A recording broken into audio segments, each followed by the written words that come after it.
guys, welcome back to Strong Successful Male. So for today, I'm going to go to this quick email that was sent from a subscriber.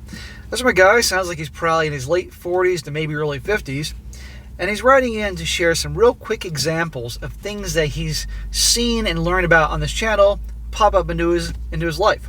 Personal life, business life, that type of thing. Such as how the gals are terrified of the age 30.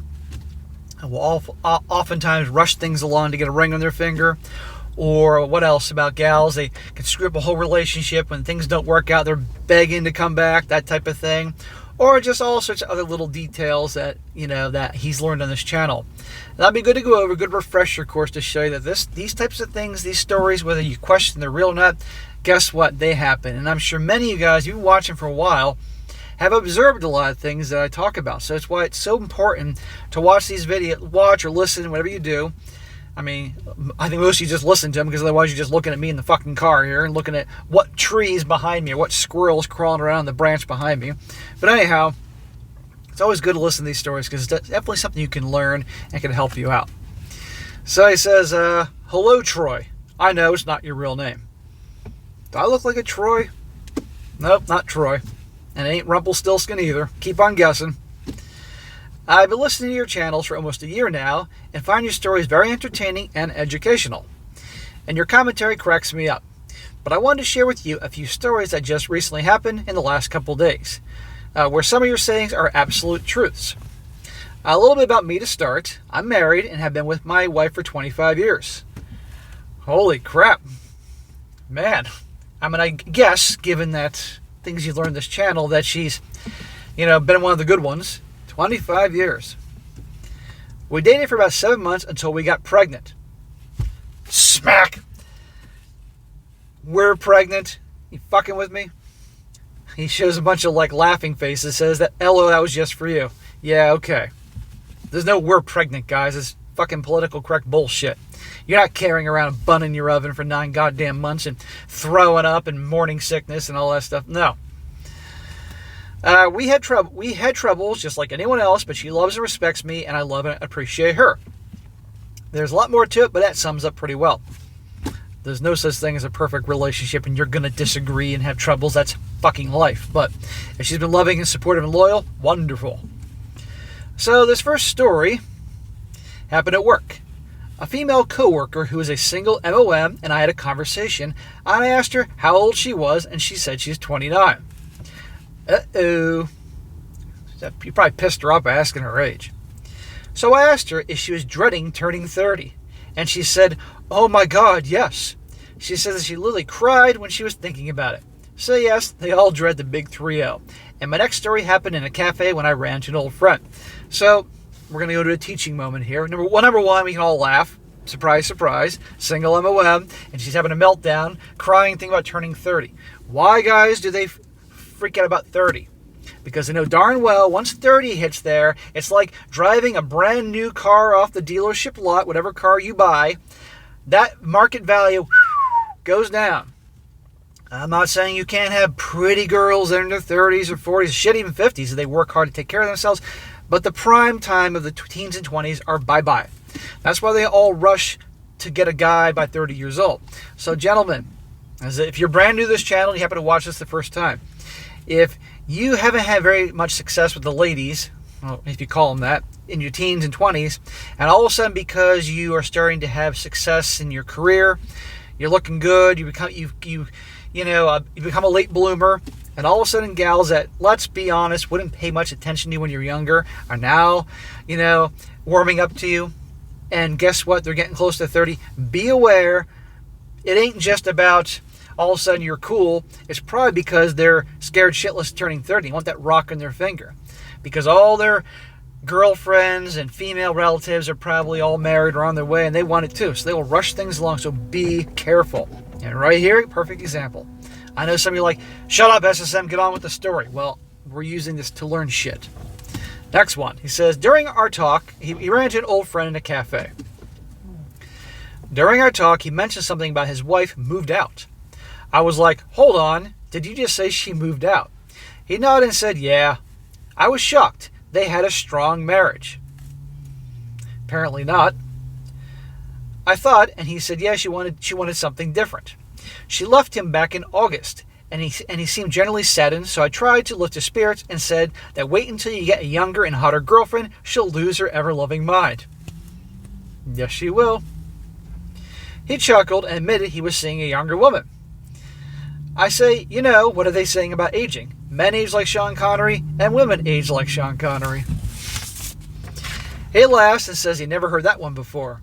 I also tell him to watch out, she'll try to come back, and he tells me, wait for it, she reached out to him about a month ago telling him that it was the biggest mistake of her life and wants to get back together.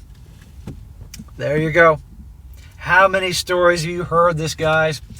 They're not happy with the marriage, whatever reason that may be, and they usually blame the guy. They're already found some guy to cheat on with, and they leave the marriage. And things don't work out with the guy that gives them the butterflies. And then when that doesn't work out, they assume their now ex-husband or ex-boyfriend is the same nice guy pushover that she always thought he was, and he could take her back. The waterworks, the I'm so sorry, I made a mistake, that crap from the Hobang Handbook. And especially if the guy is banging some hotter, younger woman. Oh. My buddy did admit that he would have considered it, but she was just so mean and ugly during the divorce, even accusing him of very bad things and controlling. So I wished him well to avoid and told him no worry because he's in his prime. Mid-30s, yes, they always come back.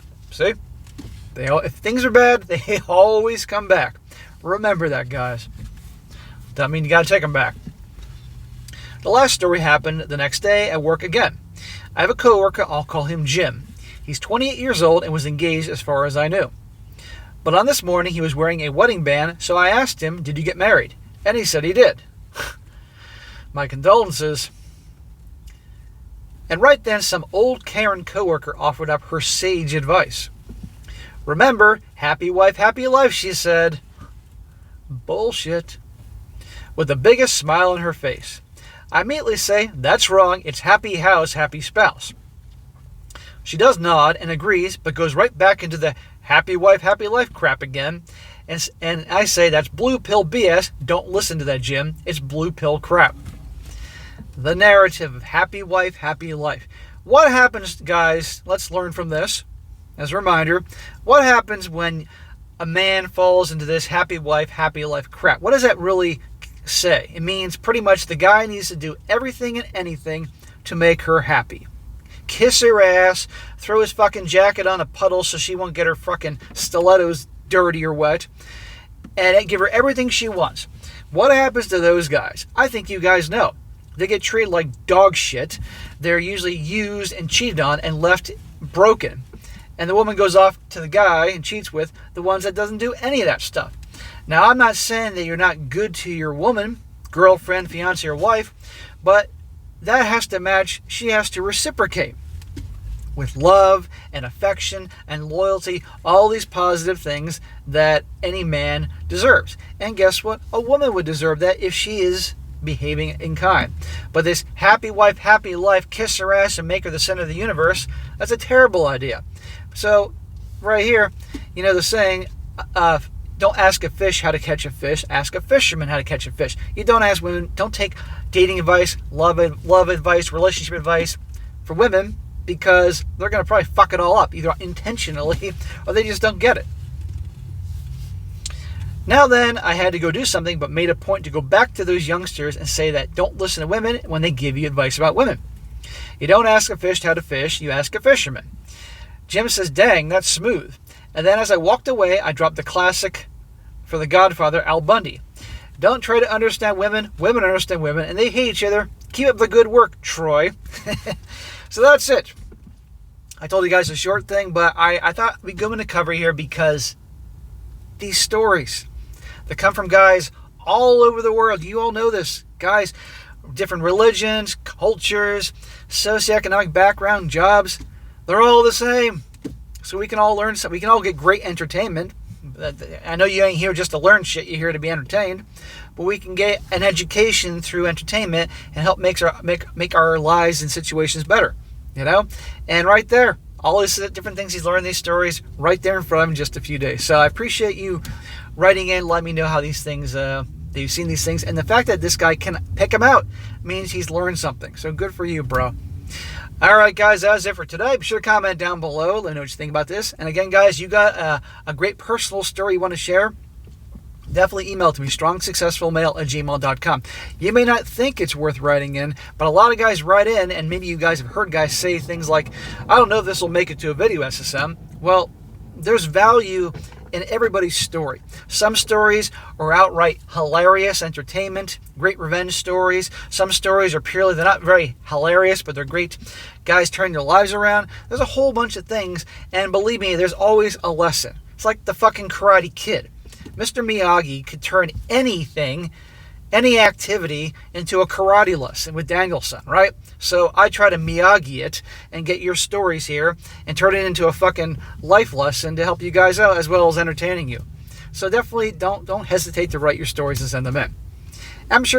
Be sure to like the video, share it with your friends, and subscribe. And I'll catch you next time.